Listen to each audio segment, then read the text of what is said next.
नमस्कार दोस्तों, कल देर शाम अडानी पावर प्लांट में जो हादसा हुआ उसने पूरे इलाके को हिला दिया है। एक मजदूर की मौत और उसके बाद मजदूरों का ऐसा हंगामा कि पुलिस को भी पीछे हटना पड़ा। क्या सुरक्षा मानक सिर्फ कागजों पर है? सबसे पहले जान लीजिए, सिंगरौली मध्य प्रदेश का ऊर्जा हब है। यहाँ अडानी पावर का महान सुपर थर्मल पावर प्लांट बधौरा में 1200 मेगावाट बिजली पैदा करता है। 2023 में चालू हुआ यह प्लांट क्षेत्र की रोशनी का बड़ा स्रोत है, लेकिन पिछले कुछ सालों में यहां सुरक्षा को लेकर कई बार सवाल उठ चुके हैं। आज फिर वही कहानी दोहराई जा रही है। कल देर शाम प्लांट में मैकेनिकल कार्य चल रहा था। मजदूर लल्लन सिंह ऊंचाई पर काम कर रहे थे। स्थानीय मजदूरों का कहना है सुरक्षा हार्नेस, हेलमेट, सेफ्टी बेल्ट कुछ भी सही से नहीं था। अचानक वो ऊंचाई से गिर गए और मौके पर ही उनकी मौत हो गई। घटना के बाद और भी चौंकाने वाली बात, कुछ अधिकारियों ने शव को कुछ देर तक छुपाने की कोशिश की।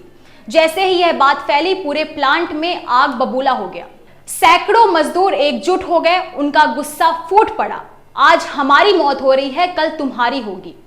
आक्रोशित भीड़ ने कई वाहनों को पलट दिया, कुछ गाड़ियों में आग लगा दी। अफरा तफरी का माहौल बन गया। अधिकारी कर्मचारी जान बचाकर भागते नजर आए। पुलिस मौके पर पहुंची तो मजदूरों की भीड़ के सामने उन्हें पीछे हटना पड़ा।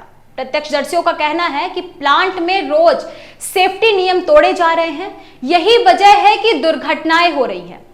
निर्मित हो गई थी, जिसमें हम तत्काल थाना प्रभारी, चौकी प्रभारी, एसडीओपी, एडिशनल एसपी भी और हम फोर्स लेकर यहाँ पर पहुँचे। जैसा कि आप पूछ रहे हैं कितना फोर्स है, तो विभिन्न थानों से फोर्स आया है और हमारा जो रिजर्व फोर्स रहता है वो भी आया है। तकरीबन 50 से 100 के बीच में हैं लोग। अलग अलग पॉइंट पे हमने लगाए हुए हैं। हालांकि स्थिति यहाँ पे नॉर्मल है। अभी मज़दूरों से सभी ने, प्रशासन ने, हमने बात की है।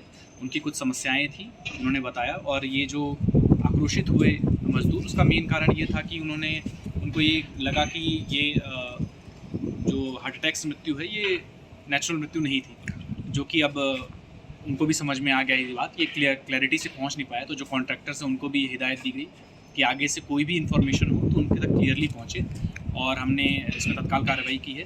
बाकी जो कंपनी की जो नुकसान पहुंचा हुआ है उसमें हमने कंपनी से बोल दिया है। वो कंपनी, हमने भी अपनी फ़ोटो वीडियो रिकॉर्डिंग कर ली है और कंपनी वाले उसमें लिस्ट बना कर दे दे रहे हैं कि क्या क्या उनका नुकसान हुआ। उसके बेस पे हम कायमी करेंगे और अग्रिम विवेचना करेंगे। पुलिस की गाड़ियों में सर तोड़-फोड़ हुई है, क्या पुलिसकर्मी कुछ घायल हुए हैं? जी नहीं, कोई पुलिसकर्मी इसमें किसी तरीके से घायल नहीं हुआ है। जैसा कि हमने कहा कि हम पर्याप्त मात्रा में फोर्स आई थी, हम सब बलवा ड्रिल में थे, जो हमारी सिखलाई होती है।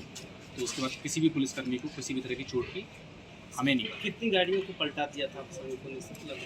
जैसा कि मैंने बताया कि कंपनी जिस तरीके से इंफॉर्मेशन देगी कि ये घटना हुई है, उसके बेस पे हम कायमी करेंगे तो क्लियर हो जाएगा। अभी हमने देखा है तोड़फोड़ की गई है, बट एग्जैक्टली क्या है वो कंपनी क्लियरली बताएगी। और जो हम भी उपद्रवी लोग थे कानून पर पुलिस कार्रवाई भी करेगी, जिन लोगों ने इससे तोड़-फोड़ की है, कंपनी को नुकसान पहुंचाया है। जी, कोई भी अगर गैर कानूनी काम करता है, कानून को अपने हाथ में लेता है, तो कार्रवाई निश्चित। हम उसमें किसी भी निर्दोष के ऊपर कोई कार्रवाई नहीं होगी, लेकिन जिसने कानून को अपने हाथ में लिया। वहीं अडानी कंपनी और जिला प्रशासन का बयान अलग है। उन्होंने कहा मजदूर की मौत हार्ट अटैक से हुई। फिलहाल पुलिस पूरे मामले की जांच कर रही है, लेकिन मजदूरों को यह बात मंजूर नहीं। वे कह रहे हैं हार्ट अटैक नहीं, सुरक्षा की लापरवाही है। दोस्तों, सिंगरौली में मजदूरों की जान सस्ती नहीं होनी चाहिए। क्या अडानी जैसे बड़े ग्रुप को सुरक्षा पर और ध्यान देना चाहिए? क्या प्रशासन मजदूरों की आवाज सुनेगा? आपकी क्या राय है, कमेंट में जरूर बताएं। अगर खबर पसंद आई तो लाइक करें, शेयर करें और विंध्या फर्स्ट को सब्सक्राइब करना ना भूलें।